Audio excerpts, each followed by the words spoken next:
बिस्मिल्लाहिर्रहमानिर्रहीम। उम्मीद करता हूँ कि तमाम दोस्त अहबाब बिल्कुल खैरियत से होंगे। तमाम देखने और सुनने वालों को मेरी तरफ से अस्सलामुअलैकुम। जैसे कि आप तमाम लोग वाकिफ हैं इससे कि हम आपके लिए बहुत ही दिलचस्प और इस्लामिक वाकयात लेकर आते हैं और आज भी आपके लिए ऐसा ही दिलचस्प और सबक आमोज वाकया लेकर आए हैं। एक वक्त का किस्सा है कि साजिद नाम का एक शख्स अपने छोटे कुत्ते के साथ दुनिया में हर तरफ का सफर कर रहा था, कुदरत की खूबसूरती दरियाफ्त करने के लिए। जब एक दिन वो जंगल से गुजर रहा था तो रास्ते में एक गड्ढा देखकर उसका कुत्ता भौंकने लगा। वो उस गड्ढे की तरफ गया जहां उसने एक इंसान, एक बंदर, एक शेर और एक सांप को अंदर फंसे हुए देखा। रहम दिल इंसान होने के नाते उसने उससे मुतालिक कुछ करने का फैसला किया। उसने सोचा कि सबसे पहले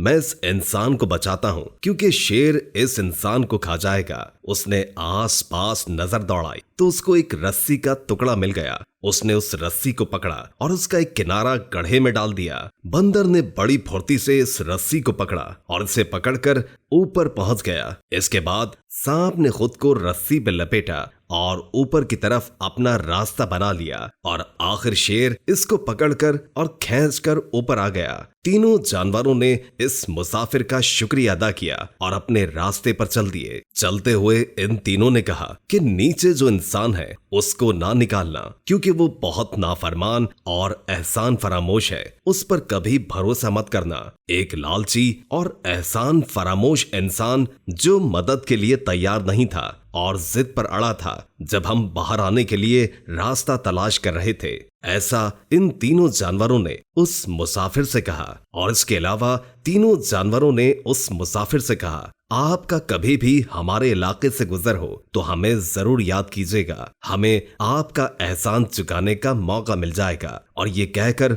वो भाग गए। साजिद ने वो सब कुछ नजरअंदाज कर दिया जो उन जानवरों ने कहा था और फिर बेचारे आदमी की मदद का फैसला किया। रस्सी खींची और उसी के साथ उस इंसान को गड्ढे से बाहर निकाल लिया। उस इंसान ने भी ऐसा ही किया, उस मुसाफिर का शुक्रिया अदा किया और उसके बाद अपना हवाला दिया कि मैं फुला शहर में रहता हूँ और अगर आपका कभी वहां से गुजर हो तो मैं आपका एहसान जरूर चुकाऊंगा। ये कहकर वो इंसान भी अपने सफर की तरफ चल निकला और जो मुसाफिर था उसने भी ये सब कुछ सुना और सुनकर अपने सफर पर रवाना हो गया। साजिद खेतों में से गुजर रहा था और उसका कुत्ता परिंदों से खेल में लगा हुआ था और तितलियों के पीछे खेलते हुए वो पहाड़ पर पहुंच गए जहां बंदर ने उनका इस्तकबाल किया। जी हाँ, उसी बंदर ने जिसे उस मुसाफिर ने आजाद किया था। बंदर ने सोचा कि ये मेरा एहसान चुकाने का मौका है। वो भागा हुआ गया और जाने के बाद बांसुरी लेकर आया और उस मुसाफिर को दे दी और कहा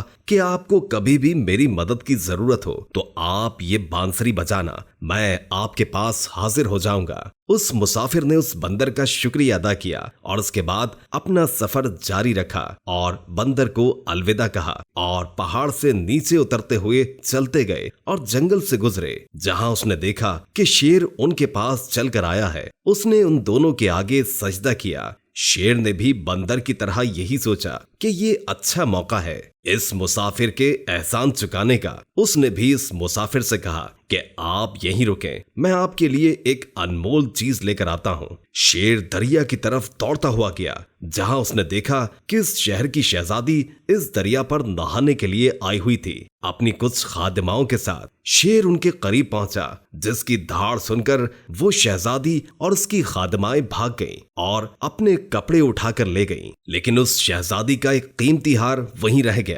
शेर ने वो कीमती हार उठाया और उठाने के बाद उस मुसाफिर को ला कर दे दिया और शेर ने कहा कि मेहरबानी फरमाकर इसको कबूल फरमाइए, ये मेरे इस एहसान का बदला है। मुसाफिर ने भी उसका शुक्रिया अदा किया और अपने सफर पर रवाना हो गया। मुसाफिर इस बात से अनजान कि यह हार किस तरीके से हासिल किया गया है, उन्होंने शेर का शुक्रिया अदा किया और दरिया को पार करके उस शहर के अंदर पहुंच गए। शाम हो रही थी। उस मुसाफिर ने सोचा कि क्यों न इस शहर में आज आराम कर लिया जाए और कल सुबह फिर से अपना सफर जारी करेंगे। मुसाफिर ने सोचा कि बहुत अच्छा होगा कि अगर हमें वो शख्स यहाँ मिल जाए जिसे हमने उस गड्ढे से निकाला था, और उसने सोचा कि हम उससे ये कहेंगे कि वो हमारे लिए ये हार बेच दे ताकि हमें कुछ पैसे मिल जाएं हमारे सफर और खाने पीने के लिए। ये सोचते हुए अभी वो जा रहा था कि उसे जौहरी की दुकान नजर आ गई। उस दौरान जब वो शहजादी की खादिमाएं वापस आई और देखा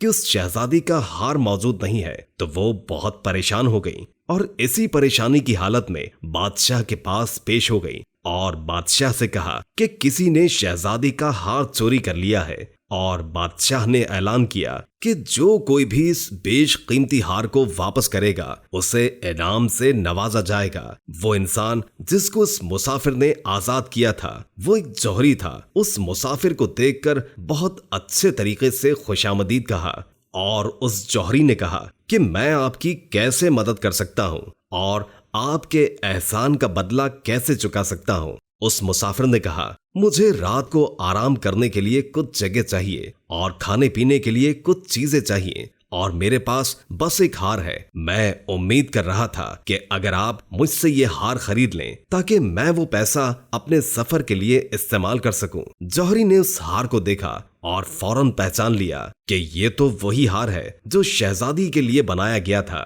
मुझे बादशाह को इसकी इत्तला करनी होगी और मैं फिर हमेशा के लिए अमीर हो जाऊंगा। उसने अपने दिमाग में सोचा और इसके बाद उस मुसाफिर से कहा कि आप कुछ लेंगे, ठंडा या गर्म? आप यहीं बैठें, मैं थोड़ी देर में आपके पास आ रहा हूँ। साजिद उसी जौहरी की दुकान में बैठ गया और वो जौहरी जल्दबाजी में बादशाह के पास निकल गया। जौहरी ने फौरन बादशाह से कहा कि वो शख्स इसके पास है और वो शख्स मेरी दुकान पर बैठा हुआ है। बादशाह ने उस जौहरी को दाद दी और दाद देने के बाद अपने पहरेदारों को हुक्म दिया कि उस शख्स को पकड़कर मेरे पास पेश किया जाए। जब बादशाह ने वो हार उस शख्स के हाथ में देखा तो उसने फौरन हुक्म दिया कि यह हार इससे छीन लिया जाए और इसे फौरन जेल में डाल दो। साजिद ने अपनी बेगुनाही साबित करने की बहुत कोशिश की लेकिन बादशाह ने उसकी एक न सुनी और इसी तरह इस बेचारे साजिद को हथकड़ी लगाकर पूरे शहर में घुमाया गया। यहाँ किनारे खड़े लोग उस पर लानत भेज रहे थे।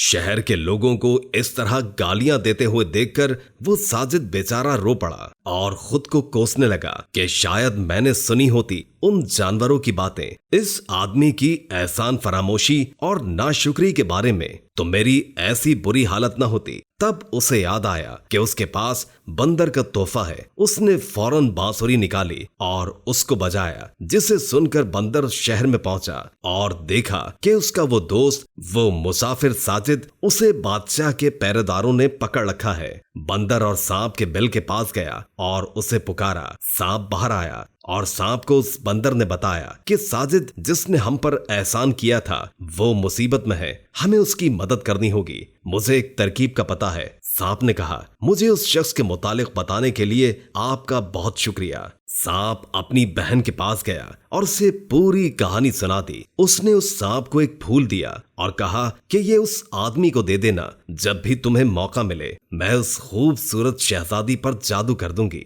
तो तुम इस बात पर तवज्जो देना कि मुसाफिर को बता दो कि सिर्फ एक ही तरीका है शहजादी को होश में लाने का कि वो इस पत्ते को सूंघे जो मेरे पास है। वो शहजादी के पास गई और उस पर जादू कर दिया जिससे वो गहरी नींद सो गई। सांप जेल की कोठरी में गया और उस मुसाफिर को वो फूल दे दिया और उसको सारे मंसूबे के बारे में बता दिया। अगले ही दिन बादशाह और उसके वजीरों में एक जोरदार बहस हुई कि किस तरीके से शहजादी को जगाया जाए। वजीरों ने कहा कि बादशाह सलामत। तमाम हकीमों ने हर मुमकिन कोशिश कर ली शहजादी को जगाने के लिए, लेकिन सारे नाकाम रहे। बादशाह ने अपने वजीर से कहा कि मुझे नहीं पता, आप किसी को भी बुलाओ, किसी मुलाजिम को बुलाओ, किसी कैदी को बुलाओ, किसी जिन को बुलाओ या किसी चुड़ैल को बुलाओ, लेकिन किसी को बुलाओ ताकि हमारी शहजादी ठीक हो सके। तभी वो जिन्नी बादशाह के सामने नमूदार हुई और उसने कहा कि क्या किसी ने एक चुड़ैल को बुलाया? बादशाह ने कहा, हाँ, मेरी शहजादी होश में नहीं आ रही, क्या तुम उसे होश में ला सकती हो? उस जिन्नी ने उस बादशाह को बताया